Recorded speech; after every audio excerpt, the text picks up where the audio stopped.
तालिबान को और पाकिस्तान को दोनों को नुकसान होगा। हम भी बहुत ज्यादा रोमांस में हैं तालिबान के, और तालिबान खुद को ओवर असेस कर रहे हैं। उनको इस बार मुकम्मल रेजिस्टेंस देने का प्लान है। जिस तरह हम देख रहे हैं कि कुछ इलाकों से तालिबान को विड्रॉ करना पड़ा है, कि भारत ने बहुत ज्यादा असला और चीजें अफगान हुकूमत को दी हैं लड़ने के लिए, और आहिस्ता आहिस्ता अफगान फोर्सेस जो हैं वो फिर रीग्रुप हो रही हैं, और अफगान हुकूमत भी एक स्टैंड में नजर आ रही है। दुनिया के और ममालिक भी अफगान हुकूमत की मदद को आ रहे हैं तालिबान के खिलाफ लड़ने के लिए। चैनल में चल रहा है गिव अवे, जिसमें आप जीत सकते हैं Redmi Note 10S। अगर आप भी पार्टिसिपेट करना चाहते हैं हमारे इस गिव अवे में, तो आपको हमारे चैनल को सब्सक्राइब करना होगा और कमेंट सेक्शन में जाते हुए उसमें #MeFirst करके लिखना होगा और लाइक करना होगा। क्या कहेंगे अफगानिस्तान की मौजूदा सूरत हाल पर, आगे क्या होने जा रहा है? मुझे लगता है कि दुनिया ने यह बात तय की है कि उन्होंने तालिबान को अफगानिस्तान का इक़्तिदार नहीं देना, और अगर इस मामले पर भी पाकिस्तान तन्हा नजर आ रहा है। जिस तरह हम देख रहे हैं कि कुछ इलाकों से तालिबान को विड्रॉ करना पड़ा है। शुरू में तो हमें लग रहा था कि तालिबान ऑन द रन है, इलाके दरादर वो कब्जा कर रहे हैं, जहां वो जा रहे हैं वहाँ अफगान फोर्सेस हथियार डाल रही हैं, वो भाग रही हैं और तालिबान जीत रहे हैं। लेकिन गुज़श्ता कुछ दिनों में कुछ इलाकों में तालिबान से वो इलाके वापस भी लिए गए हैं, और आहिस्ता आहिस्ता अफगान फोर्सेस जो हैं वो फिर रीग्रुप हो रही हैं, और अफगान हुकूमत भी एक स्टैंड में नज़र आ रही है। तालिबान कोई डिक्टेशन वाली पोजीशन में अभी नहीं पहुंचे हैं अफगानिस्तान में। हालात को समझते हुए कुछ शराकत इक़्तिदार का, पावर शेयरिंग का फार्मूला, सीज फायर की तरफ ना गए तो तालिबान का ज़्यादा नुकसान होगा। तालिबान को और पाकिस्तान को दोनों को नुकसान होगा। हम भी बहुत ज़्यादा रोमांस में हैं तालिबान के, और तालिबान खुद को ओवर असेस कर रहे हैं। आप ये देखें कि कुछ स्पिन बोल्दक में भी जो उन्होंने पाकिस्तान के इलाके कब्जा लिए हैं, उसके बाद अफगानिस्तान के नायब सदर का बयान आया कि हम वहाँ एयर स्ट्राइक्स करना चाहते हैं, पाकिस्तान रोक रहा है। पाकिस्तान की वजारत खारजा को ये कहना पड़ा कि अफगानिस्तान के अंदर अफगान हुकूमत कोई भी एयर स्ट्राइक्स करे, हमें कोई इतराज़ नहीं है, वो उनका मुकम्मल हक है। इसलिए इससे ये नज़र आ रहा है कि कोई ऐसी बात नहीं है कि बस तालिबान की फतह का झंडा गाड़ दिया जाए। उनको इस बार मुकम्मल रेजिस्टेंस देने का प्लान है। अगर अशरफ गनी और अब्दुल्ला बैठे हैं काबुल में, तो इसका मतलब है कि गेम प्लान उनके पास भी है, वरना हमने सबको भागते देखा है माजी में। इस बार मुझे नहीं लगता कि अफगानिस्तान कोई हलवा या आसान डिश के तौर पर प्लेट में रख के तालिबान को दिया जाएगा।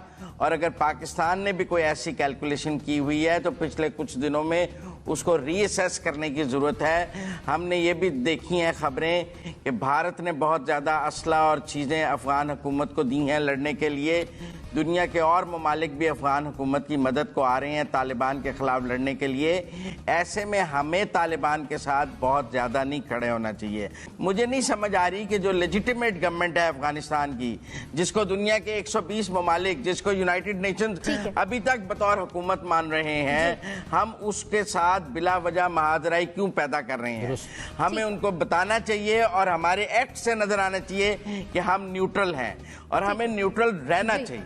दूसरी बात यह है कि अगर तालिबान का इतना ही कंट्रोल होता अफगानिस्तान पर और इतने ही वो बड़ी पावर में होते, तो हमारी सरहद के करीब जो 7 कॉन्सुलेट्स भारत ने बनाए हुए थे वो फिर तालिबान की मर्जी से पिछले 10 साल से ऑपरेट कर रहे थे। अगर अफगानिस्तान में बैठी हुई हुकूमत सिर्फ काबुल तक महदूद है, तो ये जो बॉर्डर के गिर्द 7 कॉन्सुलेट्स थे, इनके तालिबान के जेर सरपरस्ती ये चल रहे थे, उन्हीं की जेर सरपरस्ती चल रहे थे। हम फैक्ट्स को ऐसे रोमांस में ले जाते हैं कि हमें समझ ही नहीं आती कि हम क्या कर रहे हैं। ठीक हो गया। नाज़िर साहब, आप कुछ कहना चाह रहे थे? हाँ, मैं बस मुज़म्मिल साहब ने जो बात किया उसको मैं सेकंड करना चाहूँगा कि ये कहना कि जी वो वाले दहशतगर्द अलग हैं और ये वाले दहशतगर्द अलग हैं। देखिए, दहशतगर्द होते हैं, इंतहा पसंद होते हैं। फ़िरका वाराना क़ुव्वतें जो हैं वो फ़िरका वाराना क़ुव्वतें होती हैं। देखें, 2-3 इम्कानात हैं। बज़ाहिर तो ये लग रहा है कि इस वक्त तालिबान ने खासी कामयाबी हासिल की है। 2-3 तो यही हैं कि उन्होंने जो सरहदी इलाके थे, जो चेक पोस्ट थी, वो ताजिकिस्तान के साथ जो मेजर चेक पोस्ट थी बैनुल अक़वामी, उस पर उनका तालिबान का कब्जा हुआ। फिर उज़्बेकिस्तान के साथ जो चेक पोस्ट थी उस पर भी हो गया। तो अब होने क्या जा रहा है, वो जो कब्जा होना है वो इतना आसान नहीं होगा, क्योंकि पहले तो जिस तरह से 1996 में तालिबान ने कब्जा किया تو اس وقت جو ہے وہ مختلف جنگجو گروہ تھے جو کہ آپس میں لڑ رہے تھے، تو نسبتاً ان کے لیے آسان تھا. لیکن اس دفعہ جو ہے وہ کابل پر قبضہ بہت ان کے لیے مشکل ہوگا. یعنی جو مضافاتی علاقے ہیں، سرحدی علاقے ہیں، ان پر قبضہ کرنا آسان ہے، لیکن جیسے جیسے یہ دارالحکومت کابل کی طرف بڑھتے جائیں گے تو ایسا لگ رہا ہے کہ اس مزاحمت میں اضافہ ہوگا. اور ایک بات اور ذہن میں رکھنی چاہیے کہ افغانستان جو ہے وہ ایک یک قومیتی ملک نہیں ہے. وہاں پر تقریباً آدھے جو ہیں وہ پشتون ہیں، اور چونکہ طالبان کی بھی اکثریت پشتون ہے، اور لیکن اس کے علاوہ جو باقی آدھے ہیں وہ ازبیک، تاجک، ترکمین، ہزارہ، وہ تقریباً نصف ہیں جو کہ افغانستان کی آبادی کا ہیں. تو ان کی ہمدردیاں تو بالکل ان کے ساتھ، طالبان کے ساتھ نہیں ہیں. تو وہ اب لگ یہ رہا ہے اور اچھا اس کے علاوہ جو وہاں کا نوجوان ہے، خواتین ہیں، جو طالبان کا پہلے رویے رہے ہیں، جو 5 سال انہوں نے حکومت کی، اور جس طرح سے وہاں انہوں نے ایک پرانے طرز کی حکومت وہاں پر نافذ کرنے کی کوشش کی، لڑکیوں کی تعلیم پہ پابندی لگائی، اور جس طرح سے انہوں نے بربریت پہ مبنی سزائیں وہاں پر نافذ کرنے کی کوشش کی. اگر وہ یہ دوبارہ کریں گے تو لوگ اس سے ڈرے ہوئے ہیں، اسی لیے نقل مکانی بھی ہو رہی ہے. یعنی لوگ بھاگ کیوں رہے ہیں؟ لوگ بھاگ اسی لیے رہے ہیں کہ جب یہ طالبان ایک کے بعد ایک علاقوں پر قبضہ کریں گے تو وہاں پر یہ جو ان کا اپنا ورژن ہے حکومت کا، تھیوکریٹک اسٹیٹ کا، وہ وہاں پر نافذ کرنے کی کوشش کریں گے، جس سے لوگ بھاگ رہے ہیں. اب جو آپ کا سوال ہے کہ پاکستان پر اس کے کیا اثرات ہوں گے، یہاں پر پاکستان میں 2 اسکول آف تھاٹ ہیں. ایک طرف تو جو جیسے ہمارے وزراء شیخ رشید صاحب اور شاہ محمود قریشی صاحب اور ایون پرائم منسٹر صاحب ان کے جو جذبات ہیں وہ بالکل ان کی بیانات سے اور ان کے جو چہرے کے ایکسپریشن ہے اس سے آیا ہیں کہ خوشی کا اظہار جیسے کیا جا رہا ہے کہ جی طالبان کی اب فتح ہونے جا رہی ہے.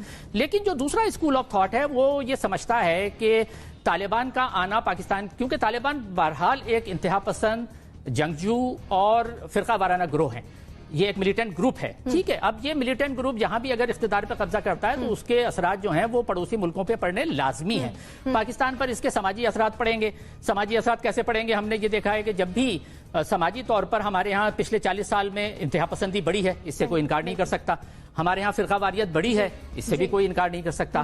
ہم دہشت گردی کا پچھلے 20 سال میں بہت زیادہ شکار رہے ہیں. تو اب یہ 20 سال میں جو ہم دہشت گردی کا شکار رہے، ہم کہتے ہیں کہ ہمارے 70,000 کے قریب لوگ اس میں شہید ہوئے. تو ظاہر ہے وہ شہید ہوئے تو وہ امریکہ کے خلاف لڑتے ہوئے تو نہیں ہوئے، نہ ازبکستان کے یا ایران کے خلاف لڑتے ہوئے شہید ہوئے، وہ انہی دہشت گردوں کے خلاف لڑتے ہوئے شہید ہوئے. تو ہم کیسے یہ بھول سکتے ہیں کہ یہی وہ لوگ تھے، یہی طالبان تھے جنہوں نے پاکستان میں دھماکے کروائے، APS پہ حملہ ہوا، ملالہ